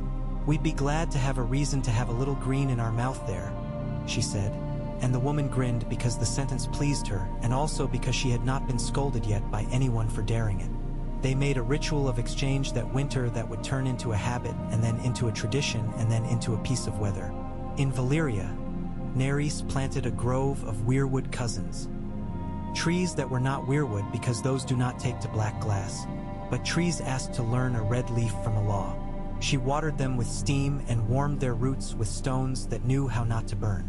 They grew with a stubborn slowness that made children impatient and taught them patience as the tree taught itself shade. In the north, Arya and the woman with shells taught the little hearths to hum the mountain's lullaby, and when the wind came knifed off the ice, it arrived to find houses where the breath inside was holding a pattern the wind could not disagree with without first learning it. Men coughing in the second week of a chill stopped needing the third. Children slept with their feet unbitten. Bread rose in pans when the morning should have been too cruel to ask bread to grow. The woman with shells returned to Valyria in spring and planted one of her shells by the steps of the hall and told no one. And sometimes, when the sun hit it at the angle only she ever noticed, it glowed briefly, and Ansa would glance at it and nod without knowing why and then write a line of law that seemed to sew up a seam in the city. A boy, sailor, petty thief, clever, tried to sell a little box of winter at the third market, arguing that the law had been written only for rocks and mountains, not boxes and alleys. Ansa called him into the hall and gave him a stool and bread and asked him to chew while he explained the math of his hunger. He did not pretend pride. He put down the box and said, "I want to stop being afraid of the end of the week." She charted his fear on a slate, made it new. Bears, then laws, then work, then a schedule of meals. He left with the box sold to the hall for above a fair price and the promise of a morning job in the kitchens. And he showed up the next day and the day after and then missed one while drunk and came in the third day with his hat in his hand and did not need humiliating because math had already done it to him. He stayed and learned to set the breath in the little hearths. Old Mother slept longer and longer and then one morning did not lift her head. It is not in dragons to be dramatic at the end. They have spent their drama in flight. Ansa sat by the dragon's flank for 3 hours listening to a breath that had raised boys into men and cities into themselves. When the breath did not lift again, she put both hands on the dragon's scaly hide and leaned her forehead against it and then stood and said, "We will not put her bones on display." They did not. They let them lie where the mountain could take back what it had given to wings. Children came and set small stones on her back and whispered the lullaby. For a week the furnaces ran a little weak, as if mourning, and then rose again, steady, and the city said goodbye in silence because loud grief would have embarrassed the dragon who had laughed at such things. The world took its turns. Kings in 7 cities rose and were unseated by bread or by law or by a bridge that fell because pride had tried to cross it. A woman in Kohor made a kind of glass that sang when it was lit and never went out unless spoken to gently. A ship built in a yard warmed by stones sailed far north and came back with a story of a white bear who liked the taste of iron because it reminded him of men. A plague rose on a small island and was stopped at the foot of a bridge because of the new law that every traveler carry a warm stone and wash his hands above a little hearth's breath before he told lies or truths in a new town. Ansa aged into the chair the way bread rises. With small puffs you cannot observe and then a loaf you cannot ignore. Nehari's hands grew speckled with the ink of numbers and the ash of truths. Arya's hair whitened at the temples, and she laughed to see a child turn her head just so and recognize the angle as her own. The woman with the shells grew a garden in a city where most things are warmed by fire and taught her vegetables to like ash in small amounts. Sansa's laws kept holding even as new laws made them less necessary, which is how you can tell a law was written by a woman who did not mind if the future did not need her words. On a night when the sky had forgotten to set its stars properly and left gaps like missing teeth, Ansa woke with a weight behind her ribs. It was not the call to return. It was the other old weight, the one that means a door has been opened by a hand she recognizes. She dressed and walked alone to the hall. "This is right," he said, as if he had been called to witness a cartwheel made by a child who had fallen 9 times and finally gotten her hands just so. Ansa found her voice with no effort because the chair had taught her to keep it where she could reach it at odd hours. "It holds," she said. "It holds," he echoed, not making it his achievement or hers. "Keep the little hearths honest. They are our pride. We scold them," she said deadpan. He laughed, a laugh that had learned long ago that men who sit chairs must be careful with laughter because people take it for edict. He stopped, then looked up into the dark where the mountain's breath wrote slow, pale feelings. "It'll need the lullaby again," he said. "Not often, but when men are proud enough to set winter in a jar and call it virtue. Will you sing to it?" "We will sing," she said. He looked toward the east, past mountains, past roads, past islands, past a girl in a house on a cliff who would one day write a law on a shell and plant it by a door. "The roads will be hurt by kindness sometimes," he said. "Let them, then make them right again." "We will," Ansa said. He turned his head to the yard where a child, no, not a child, a girl whose knees had stopped apologizing for their own angles, stood with a drum against her hip and looked at him as if he were a story that had walked out of a grandmother's mouth to see if children had been listening. "You drum?" he asked. She nodded, biting her lip. "Keep time," he said. "You don't have to keep anyone else honest if you keep time true." He looked at the chair one more time. He did not touch it. He did not walk into the hall. He stood in a room made of air and memory and said, "Balance is stilty. E first saint." Ansa smiled sideways. "Balance refuses altars," she said. He nodded, satisfied. Then he did a thing that frightened her in a small way, which is all the fright that needs teaching. He looked relieved, as if the weight he had carried had been set down in a better place than his own back. He turned and walked toward the side where the yard opened to the lower road, where the smell of quenched glass always lingered, and his outline thinned, and his step did not sound, and Ansa did not cry because she had learned to tuck tears into law where they are more useful. In Winterfell, Arya woke, rolled over, and put a hand out and felt no one, as was right, and then smiled into her pillow at a dream in which a boy had told her she had been right to hit him with a snowball. She got up and went out and stood beneath the red leaves. The pool held a color of day that had not been born yet. She set her knife on the carved root and said, "I won again," and laughed because she had decided to let him believe he had won anyway. In the Stepstones, Nehari's school opened its doors on a new term. Children flood a room like a benevolent tide if the doors swing right. She tapped the board. She wrote a sum. She tied a law to the sum and a story to the law and a bread to the story. She looked out the window and saw the wind grind the grain in cups shaped like hands and thought, as she almost always did now when she was not thinking of numbers, of a boy's advice about which tired to be. She chose her tired and went to work. Years later, how many is none of your business, because some stories deserve privacy kept in a cedar chest. Ansa sat in the chair and leaned her head back and closed her eyes, not in fatigue but in that particular peace that comes when a day adds and matches. A child ran in and told her that the little hearth had eaten the bread again, and she feigned outrage the way a grandmother feigns ignorance of a child's hiding place, and she rose to go scold a machine as if it were a nephew. On her way out, she laid her palm upon the armrest, and the chair warmed very slightly in farewell. She paused, then laughed under her breath at her own superstition, then went to teach kindness to fire. The mountains breathed, the rods in the walls counted and did not lose their place. The roads sang the song of a city that had learned for itself and for the world that returning is not the same as repeating. A law against stones that sing the wrong song was recited by a boy in a market as a joke that turned under the tongue at the end and became wisdom. A woman set a shell by a door and went to water her garden. A priest lit an honest fire and cupped his hands over it and apologized to nobody for smiling. A dragon slept in rock, and in her sleep dreamed of a man who had held 2 winters and 2 summers and kept them from courting until they learned to sit at the same table.